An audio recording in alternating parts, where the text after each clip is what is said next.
Congressman Adam Kinzinger taking some time out of his morning for us. Congressman, good morning to you. Hey, good morning. What's going on? We all have places to urinate this morning, unlike fans at Wrigley Field last night. So our day's going pretty well. Kind of hanging our hat on that one. I haven't heard that story, but I assume were the horse troughs like an op or something? They only had 2 working bathrooms on the concourse at Wrigley Field last night, so there were people waiting upwards of 45 minutes to get in. And if you check Twitter, you will be able to see photographic evidence of what people were doing to relieve themselves. Yeah, this is kind of a literal interpretation of Lord of the Flies. Well, look, I almost went to opening day. I'm glad I didn't. Plus, it was Easter, which is kind of, and then, but with those troughs, there's no limit to the number of folks you can cram into those things. Oh, I know. I've been in there shoulder to shoulder a few times. You get to know people a lot better than you ever hope to know anyone. You just stand sideways and you can fit more people in. Congressman, we have now a framework of a bunch of notes that might possibly lead to an Iranian agreement, although apparently without agreed-upon talking points, since Iran says we're lying, and we're saying that Iran's not saying what's really happening with what we agreed upon. What, if anything, do you find encouraging about what we know of this framework? Nothing's encouraging. This is the interesting thing. I'm sure I've said this on your show is, look, I had zero doubt. I'm not worth a ton of money, but I would have put everything I was worth on, is there going to be a deal? Yes. And even towards the end when it's like, oh, man, the partners are looking at walking away, I'd have doubled down and put everything I had plus some debt on there was going to be a deal, because the President of the United States, there was a great Washington Times or Washington Post article that talked about, why is Obama staking his legacy on Iran deal? Well, there's so many things in foreign policy that you can do. Why would you pick this? And the reason is very simple. Taking on Russia, well, that's one thing. But being able to prove the warmonger, hawkish Republicans wrong is the biggest thing that this president has ever hoped to be able to do. And what he wants to do is to leave office and say, see, all you George W. Bush neocons who want to invade the world and impose, quote-unquote, American values on the whole world, the answer is we just have to talk. And even though not every one of my foreign policy initiatives is done perfectly, our chief enemy, Iran, hold our hands, sung kumbaya, and, it's better than an invasion of 300,000 people. So the president was determined to get a framework, and that doesn't surprise me now, that they say on the one hand we've stopped Iran from doing this, on the other hand Iran saying we didn't have to give up a single thing. It is an absolute shame. Look, you walk away from a negotiation like this, and usually you're able to say, look, we got this. You wave a piece of paper around maybe. We got this. And I don't know at least Neville Chamberlain had a piece of paper. Right, yeah, peace in our time as he's waving a sheet of paper in his hand. But, theoretically, you'd want to say we have prevented Iran from acquiring or having the technology or moving toward nuclear weapons. We can't even say that. It's a 10-year window, 10-year sunset on anything that was put together in this past. So what did we get ostensibly? Nothing. Think about this. So 10 years ago was 2005. 2005 wasn't that long ago. So, if we think that 10 years is some extremely amazing, number that, holy cow, is never going to get here because it's so far away, that's not going to be that far. That's that far away from now. And, what we got was Iran with the ability. Now, let's say that Iran agrees in this framework. Let's say they agree to actually intrusive inspections, which I actually have my doubts about whether they'll agree to inspections and whether or not, they'll play the cat and mouse game like Iraq did in 2000.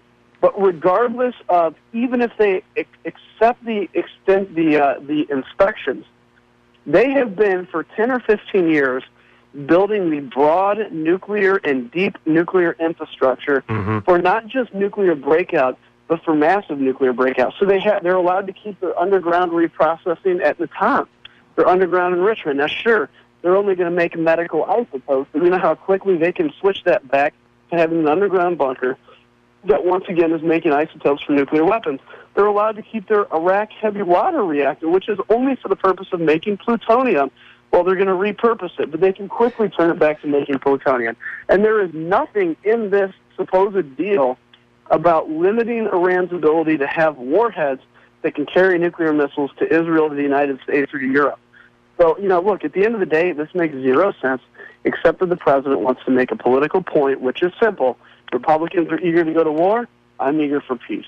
And, the other thing, Congressman, that really gets me more than anything else is, Iran could maybe even help themselves by, giggling under their breath and saying, oh, yeah, right, we're on board with all of this stuff. But no, they go home and have giant demonstrations going, we gave up nothing, idiots. Oh, man, we came away from... They're shouting as loudly as they can that they got us on this deal. Well, and amazingly, I thought I was in bizarro world because not just when the negotiator went back to Iran, but when he gave his press conference. Before John Kerry, he gave his press conference and braggingly said we had to give up nothing. We're allowed to keep our Iraq heavy water reactor. We're allowed to keep our nuclear processing. And again, the point is this. The sanctions are going to be relieved. Iran's going to have a ton of money. And Iran's issue is not... The reason we don't want Iran to get a nuclear weapon, the reason we're so upset about that, is not because Iran was a nuclear weapon in and of itself. It's because of Iran's behavior in the Middle East and the things they have said. They've said that they want to destroy Israel. They've destabilized the Middle East.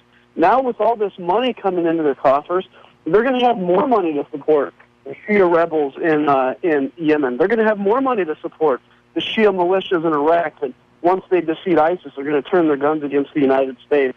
They have more money to support Bashar al-Assad, the brutal dictator of Syria that caused ISIS.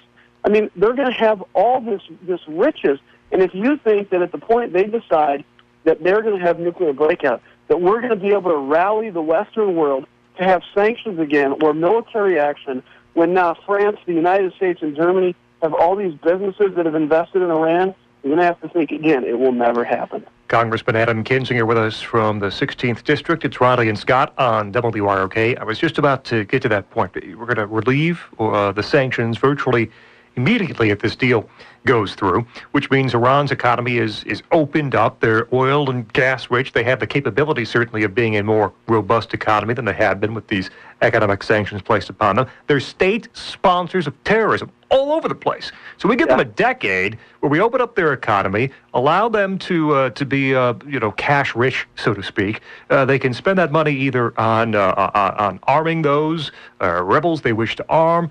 And 10 years from now, when the agreement, if it's in place, expires, we have a stronger, more economically secure Iran that now has a green light for nuclear weapons. That's right. That's right. And you think about the fact that Saudi Arabia, a natural enemy of Iran, is there in the Middle East. Now, no matter what you have to say about the Saudis, and there's so much to be angry at the Saudis about, they are an ally of the United States, and for the most part, a real pusher of stability in the Middle East. They are going to go for nuclear weapons because they have options that they can exercise to attain nuclear weapons. It won't take them that long. They're not gonna let Iran be a threshold nuclear state, and they're not. You see what's going on in Yemen already. There's a proxy war between Iran and Saudi Arabia. The naivete and the arrogance. I think when I saw his press conference, the smug arrogance of President Barack Obama when he says, if somebody says this is a bad deal, you ask him what the alternative is. World War III? Nobody said that the alternative to an Iran deal was World War III. He does what he always does, where he puts two totally false choices out there and makes himself look like he falls down in the middle, when in the reality is he's on the extreme left. And we even had allies. You had Britain and France looking at this deal going, this is really not what we had talked about during pregame warm-ups here. Yeah, when you have France saying that the United States basically was negotiating on behalf of Iran, it's sickening. It's sickening. Look, I don't mean to take an unnecessary cheap shot at the French because they're a great ally, but the French have never been known for their extreme toughness, and when they are the ones that are to the right of us on these issues, we really ought to take note. Look, this is a repeat of Bill Clinton. He had the fighter jets on the runway in the mid-1990s, was about to get the order to strike North Korea's nuclear weapons facilities, and then we came out with an amazing plan that was going to ensure that these war hawks on the right that want war with everybody would be proven wrong, and North Korea would not get nuclear weapons, because they're going to get food now in exchange for nuclear weapons. Sound familiar? Kind of sounds like what's going on in Iran. Except in North Korea, we just need to look a little bit ahead and see that in North Korea, they all of a sudden had a parade with nuclear weapons, and we realized it's too late. Congressman Adam Kinzinger with us. It's Riley and Scott on WROK. The Senate's working out a bill that would say, hey, we have to approve any kind of deal that's struck. Congressman Bob Dole from here in Illinois on Friday or Thursday statement saying he wants Congress to have a vote on the matter too. What are the chances you think that the House or the Senate will have an opportunity to weigh in on whatever is put to paper? Well, I think we'll have an opportunity to weigh in, whether it's binding or not binding. I don't know. I think we're going to make it clear to have our voice heard. I can't imagine the Republican House would not do that. But the reality is there's no deal that exists right now. So we can come out on paper and say we oppose the framework or whatever, but no deal exists. And the president he's a smart guy. You got to give him that. And he's thought through how he can get this thing signed, going to the United Nations, which is unbelievable to me, and doing, to relieve sanctions and doing these kinds of things so that he doesn't have to rely on Congress to make a decision, because he knows darn well he definitely does not have a majority in the House and Senate to support him. And I think he's actually approaching super majorities that can override a veto. Congressman also wanted to check in on Friday's jobs report. Disappointing, only 126,000 jobs in March. The labor force participation rate down again to a nearly 40-year low. And whatever momentum we had at the end of 2014 appears to be petering out a bit here at the start of 2015. Yeah, look, I cheer good job numbers. I don't care who's president. I don't care what party's in power. It's real impact on real people. These were very bad numbers. And look, I hope it's a blip. I always love how, they try to play it off like it was a cold winter. I think we have that every year. But look, at some point, if this turns out to be kind of the end of a very weak recovery, or at least a slowdown, I think the president really ought to listen to some of Republicans' ideas without trying to, we won't go out and brag about it. Let's just get together and figure out some ideas we have to grow the economy. A more fair tax system, a tax system that is rejuvenated and makes us competitive with the rest of the world. Finding out unnecessary regulation and removing it so that we have smart regulation that protects people in the right way. Those are the kinds of things we can do, and hopefully he'll listen. But I'm not going to hold my breath, to be honest with you. Yeah, because I'm sure blue looks good on you as long as it's not a skin tone. Yeah, that's right. That's right. The other thing too, let's keep in mind, we have an extremely powerful, growing energy sector in this country. Let's quit putting out EPA regulations that are shutting down clean coal power and shutting down, our ability to attain the oil that we have here, that we can not only utilize cheaply but also sell to the rest of the world. Yeah, something well worth thinking about. And as always, Congressman, we appreciate you taking time out of your day for us. Of course, guys. It was great. Take care.